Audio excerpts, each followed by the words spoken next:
भारत के कई राजा मुगल साम्राज्य के आगे घुटने टेक चुके थे, पर उन्हीं में एक राजा था जो मुगल साम्राज्य के नाक में दम कर रखा था और मुगल साम्राज्य मेवाड़ को अकबर अपनाना चाहता था। पर महाराणा प्रताप को अवसर मिलता है कि आधा भारत तुम्हें मिल जाएगा, पर तुम मुगल साम्राज्य के अधीन रहो। महाराणा प्रताप अपनी आन बान शान के लिए यह आधा भारत भी नाकाम कर देते हैं और युद्ध के लिए ललकार देते हैं, क्योंकि महाराणा प्रताप सिंह नाम था उनका। महाराणा प्रताप सिंह के अंदर बहुत काबिलियत थी, जो यह अकबर की सेना भी कांपती थी और कहा जाता है कि अकबर भी महाराणा प्रताप के सामने कांपता था। अकबर महाराणा प्रताप से बहुत डरता था। यह बात है भारतीयों की, जो कि महाराणा प्रताप भारत के लिए, जिनके पिता का नाम राजा उदय सिंह था। महाराणा प्रताप के पिता का नाम राजा उदय सिंह। इनके 20 पत्नियां थी और इनके कुल 33 बच्चे थे, जिनमें से एक महाराणा प्रताप सिंह थे। इनका जन्म 9 मई 1540 ईस्वी को होता है और महाराणा प्रताप युद्ध के क्षेत्र में बहुत माहिर थे और इन्हें शासन चलाना भी बहुत अच्छे तरीके से मालूम था। महाराणा प्रताप सिंह ने भारत के लिए बहुत कुछ किया और महाराणा प्रताप सिंह के पिता को यह बिल्कुल ही नहीं पसंद था कि वो राजा बने। महाराणा प्रताप सिंह की पत्नी ने अपने राजा उदय सिंह को कहा कि मेरा बेटा राजा बने। उनकी जो पत्नी सबसे खूबसूरत थी, तो वहाँ का जगमाल राजा घोषित कर दिया जाता है, पर यह जनता को बिल्कुल ही नहीं पसंद था। उनकी जो पत्नी थी वह अपने बच्चे को बहुत ज़्यादा चाहती थी और उन्हें राजा बनाना चाहती थी। पर राजा जगमाल सिंह राजा तो बने, पर उनके अंदर युद्ध के जैसे कोई काबिलियत नहीं थी और उन्हें राजा उदय सिंह घोषित भी कर देता कि हाँ, जगमाल राजा बनेगा। यह बात है सन 1572 ईस्वी की, जब राजा उदय सिंह की तबीयत डाउन होने के कारण उनकी मृत्यु हो जाती है। पर यह जनता को बिल्कुल नहीं पसंद था कि राजा जगमाल राजा बने। फिर वह घोषित करते हैं महाराणा प्रताप को राजा और महाराणा प्रताप वहाँ के राजा बनते हैं। महाराणा प्रताप जब राजा बनते हैं तो जनता भी खुश होती है और दरबारी भी खुश होते हैं। अब इसी बीच युद्ध होता है कि अकबर की सेना, जब महाराणा प्रताप राजा बनते हैं तो अकबर चौंक जाता है और उसके युद्ध करने की सोचता है, क्योंकि महाराणा प्रताप एक क्रूर शासक थे और वह किसी से नहीं डरते थे। केवल महाराणा प्रताप ही ऐसे थे। महाराणा प्रताप से अकबर थर थर काँपता था, क्योंकि वो भी जानता था कि इनके अंदर की सहन शक्ति क्या है। मेवाड़ का रास्ता वहीं से था, इसीलिए अकबर उसे अपनाना चाहता था और एक एक सैनिक अपने यहाँ से भेजता था। पर यहाँ पास महाराणा प्रताप भी चाहता था कि मैं मेवाड़ को नहीं दूंगा।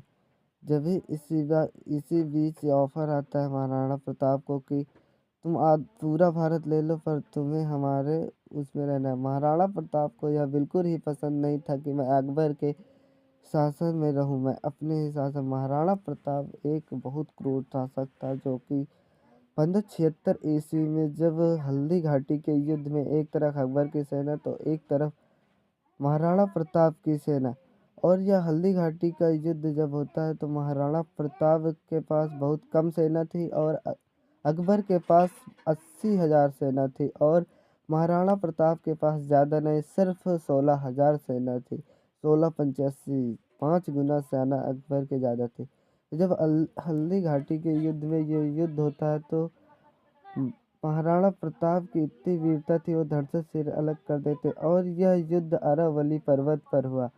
अरावली पर्वत पर महाराणा प्रताप की सेना एक एक जगह पहचानती थी और अकबर की सेना कुछ नहीं जानती थी। महाराणा प्रताप की सेना पूरी एक एक जगह अरावली पर्वत पर जानती थी। इसी कारण था कि महाराणा प्रताप की सेना युद्ध जीत जाती है, क्योंकि उसे हर एक एक छोटी से छोटी जगह मालूम थी। जब युद्ध होता है तो युद्ध छिड़ जाता और महाराणा प्रताप का चेतक कहते हैं दोबारा पैदा नहीं हुआ। चेतक का महाराणा प्रताप का सबसे प्रिय घोड़ा था। और फिर युद्ध के मैदान में महाराणा प्रताप आते हैं। महाराणा प्रताप सोच सकते हैं कि 70 किलो का कवच पहनते थे जो शरीर में पहना जाता, और 80 किलो का भाला, और उनकी कम से कम कहा जाता है 10 किलो की तो तलवार रही होगी। तो सोच सकते हैं कितना महाराणा प्रताप का शरीर ही कुछ अलग था। उनका चेतक भी कुछ अलग था, जो कहते दोबारा यहाँ पैदा नहीं हुआ। वह चेतक को भी अपने बहुत चाहते थे। और महाराणा प्रताप युद्ध करने के क्षेत्र में तो बहुत ही माहिर थे।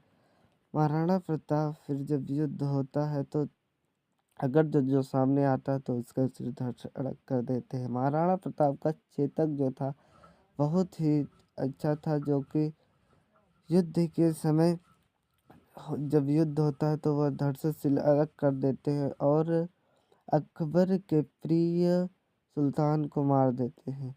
जब इसी बीच युद्ध हो रहा था तो तभी चेतक अकबर चेतक, जो कि बहुत ही महाराणा प्रताप का प्रिय घोड़ा था, जो एक ही झटके में आदमी को खत्म कर देता था। यह नीले कलर का था, जो कि अफगान से लाया गया था। महाराणा प्रताप अपने घोड़े को बहुत ही प्रिय चाहते थे, और उनसे महाराणा प्रताप चेतक जो कहते दोबारा यहाँ पैदा नहीं हुआ। इसी बीच जब चेतक के पैर कट जाते हैं, और पैर कटने की कहानी क्या थी, जब युद्ध हो रहा था तो तभी मान सिंह हाथी पर चढ़कर एक एक कर सैनिकों को मार रहा था। जब भी महाराणा प्रताप अपने घोड़े को मान सिंह की तरफ मोड़ देते हैं, और घोड़ा सीधा सिर पर हाथी के पैर रख देता है, और महाराणा प्रताप धड़ से सिर अलग कर देते हैं मान सिंह का। पर हाथियों के सूंड में बांधी जाती थी तलवार। जब भी महाराणा प्रताप का घोड़ा लात के ऊपर उसका पैर पड़ जाता है, और महाराणा प्रताप और हाथी सूंड हिलाता है, तो महाराणा प्रताप के घोड़े का पैर कट जाता है, तो चेतक घायल हो जाता है। इसी बीच जब चेतक को घायल देखकर सभी अकबर की सेना महाराणा प्रताप की तरफ आती है, और जोरदार धमाके से आते कि तो अब तो ख़त्म कर देंगे। पर इसी बीच महाराणा प्रताप का चेतक, जो कि सोचता है एक बार और मैं दम लगा दूं तो मैं जिता सकता हूँ, और महाराणा प्रताप का घोड़ा खूब तेज़ी के साथ भागता है कि अकबर का घोड़ा पा नहीं सकता था। एक पैर कटने के बाद भी इतनी तेज़ भाग रहा था घोड़ा, तो फिर इसी बीच उसकी सेना भी पाछे भागी। जब भी एक बार और दम लगाना चाहता था चेतक, नाला पड़ा जो कि 22 फुट का था, और छलांग लगा दिया। जब भी आगे चलकर फिर उनका घोड़ा खत्म हो गया, और वह जंगल में रहने लगे, जो कि सुरक्षित जगह पर पहुंचा दिया था चेतक। और आज भी उनकी मूर्ति बनाई है चेतक के ऊपर महाराणा प्रताप। अब महाराणा प्रताप जंगल में रहकर रहते थे, और अब अकबर सोच लिया अब तो महाराणा प्रताप किसी न किसी दिन घुटने टेकेगा। पर महाराणा प्रताप को यह बिल्कुल नहीं पसंद था, और वह जंगल में रहकर घास फूस मांस खाते थे, और लिखते भी थे कि हाँ युद्ध हो सकता है। जब भी अकबर एक अपनी सेना भेजता था तो इधर महाराणा प्रताप से ख़त्म कर देते थे उसकी सेना को, क्योंकि महाराणा प्रताप के भी राज थे न थे वहाँ पास। और इधर अकबर अपने जंगल वाले सैनिकों को भी भेजता था।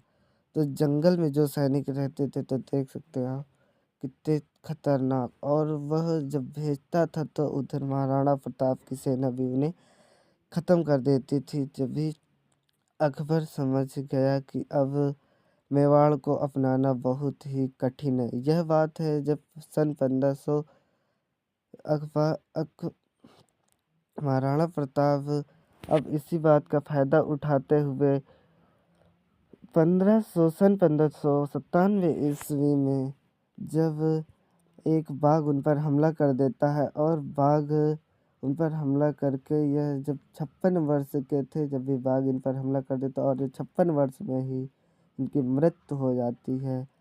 तो आज भी उनको लोग याद करते हैं कि हाँ महाराणा प्रताप की जगह जाकर वहाँ पास झंडा भी फहराते। तो आजकल आदमियों के मन में जोश भरा रहे कि महाराणा प्रताप भी एक बहुत बड़े राजा थे, जो मुगल साम्राज्य के आगे घुटने नहीं टेके और उनसे डटकर सामना करते रहे। सोच सकते हैं आप क्या थे महाराणा प्रताप।